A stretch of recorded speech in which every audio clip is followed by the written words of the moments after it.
विष्णु भगवान की जय। बोलो श्री गरुड़ महाराज की जय। वेदव्यास जी महाराज की जय। तो 4 अध्याय हमारे संपूर्ण हो चुके हैं गरुड़ पुराण से। आज हमें 5वें अध्याय का अवलोकन करना है। अथ पंचमो अध्याय। तो पहले अध्याय की कथा से जो नहीं जुड़ पाया उसे बता देते हैं कि गरुड़ पुराण जो है 18 महापुराणों में से एक है, जिसकी रचना वेदव्यास जी ने की है। वेदव्यास जी पराशर जी के पुत्र हैं और वशिष्ठ जी के प्रपौत्र हैं और शक्ति ऋषि के पौत्र हैं। ये उनकी परंपरा है। और इनके पुत्र हुए सुखदेव गोस्वामी। सुखदेव गोस्वामी जिन्होंने परीक्षित महाराज को भागवत महापुराण की कथा सुनाई थी 7 दिनों। तो ये उनकी वंश परंपरा है वेदव्यास जी की। अब वेदव्यास जी ने ही 18 पुराणों की रचना करी है, जिसमें से एक है ये गरुड़ पुराण।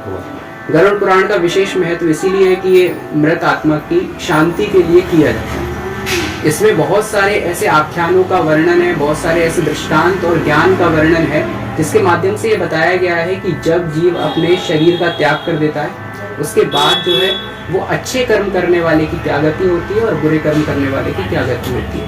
यदि मानव अपने जीवन में कुछ अच्छे कर्म नहीं कर पाया तो उसके बाद वो कैसे उनको सुधारा जा सकता है, कैसे उनका प्रायश्चित करवाया जा सकता है और क्या कृत्य किए जाते हैं और क्रियाएं की जाती हैं।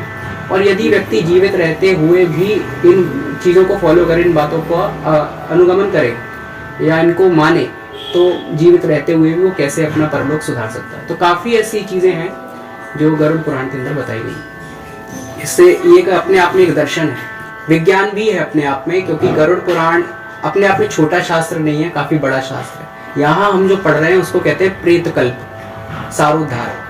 और बाकी इसके अलावा गरुड़ पुराण में कई और भी कल्प हैं। आपके सामने ये गरुड़ पुराण रखा है, संपूर्ण है। ये है प्रेतकल्प जिसको अभी आप पढ़ रहे हैं, जिसका अध्ययन कर रहे हैं। तो गरुड़ पुराण में हमें और किन विषयों के बारे में जानकारी मिलती है? गरुड़ पुराण में हमें आयुर्वेद मिलता है, गरुड़ पुराण में हमें विज्ञान मिलता है, गरुड़ पुराण में हमें गणित मिलता है, गरुड़ पुराण में हमें ज्योतिष मिलता है, गरुड़ पुराण में हमें दर्शन मिलते हैं, गरुड़ पुराण में हमें हरि भक्ति के बारे में मिलता है, विभिन्न प्रकार के स्तोत्र मिलते हैं।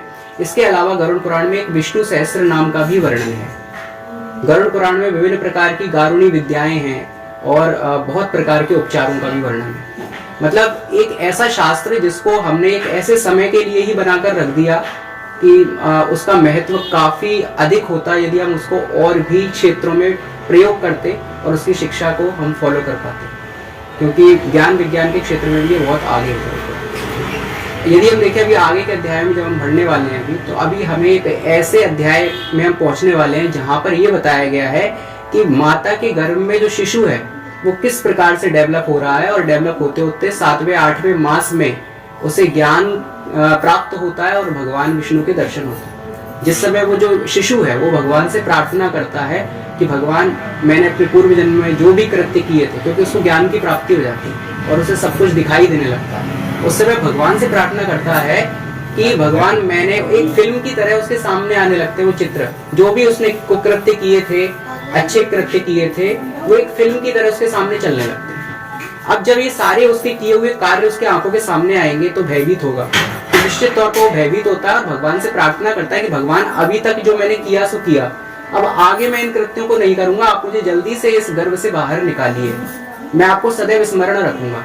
लेकिन जैसे ही गर्भ से बाहर आता है तो माया का पर्दा उसके ऊपर गिर जाता है, मोह में फंस जाता है माता पिता के, और वो सब भगवान को जो है भूल जाता है। उसके बाद क्या होता है, फिर वही आवागमन का चक्र प्रारंभ हो जाता है। और तो इस बारे में हम देखें तो गरुड़ पुराण में विज्ञान भी हमें मिलता है। अब विज्ञान अभी हमें आगे के पाठों में मिलेगा, तो हम जानेंगे कि कैसे एक शिशु जो है माता के गर्भ में बढ़ रहा है। ये विज्ञान हमारे हजारों वर्ष पहले ऋषि मुनियों ने लिख दिया था, वेदव्यास जी ने लिख दिया था।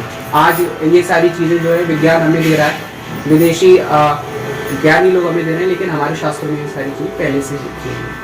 यहाँ तक कि हमारे बॉडी के अंदर कितना रक्त होता है ये भी उपनिषद में, श्वेताश्वतर उपनिषद में आत्मा का साइज बताया गया, आत्मा का आकार क्या है।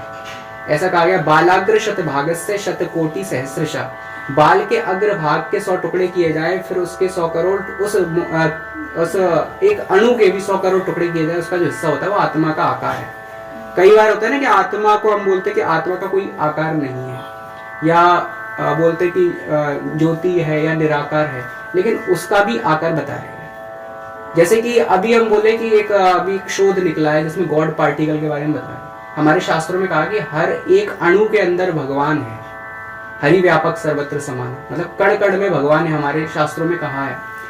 इस चीज को विज्ञान पहले नहीं मानता था, लेकिन अब विज्ञान ने स्वीकार किया कि एक हिग्स बोसोन नाम का एक पार्टिकल है जो हर एक अणु के अंदर विराजमान है। इसकी खोज की है एक विदेशी साइंटिस्ट है हिग्स, और बोसोन सत्येंद्रनाथ बोस के नाम को लेकर बनाया गया। तो ये दो वैज्ञानिकों ने खोज की और उसको हिग्स बोसोन का नाम दिया गया। बाद में कुछ लोगों ने कहा कि ये गॉड पार्टिकल है, उसको गॉड पार्टिकल बोला है। मतलब एक ऐसा अणु जो हर परमाणु के अंदर है, उसको बनाया नहीं जा सकता, उसको मिटाया नहीं जा सकता, लेकिन वो है। उसको देखा नहीं जा सकता, लेकिन वो है। तो शास्त्र भी तो यही कहते थे कि हर अणु में भगवान है, उसको बनाया नहीं है, मिटाया नहीं जा सकता, लेकिन वो है, उसको देखा नहीं जा सकता। तो वही बातें आज विज्ञान कह रहा है, जो बातें हमारे शास्त्रों में लिखी हुई थी। हमारे गांव की चौपाल पे बैठे हुए पंडित जी कहते थे हरि व्यापक सर्वत्र समान, तब किसी ने नहीं सुना। हमारे शास्त्र सब कुछ बता रहे थे पहले से। हमारे यहाँ का ही विज्ञान लेकर लोगों ने तरक्की करी। तो ये सारी चीजें हमें शास्त्रों के माध्यम से जाननी चाहिए, और व्यक्ति के लिए आवश्यक है वो गरुड़ पुराण का श्रवण अपने जीवन में एक बार अवश्य करें।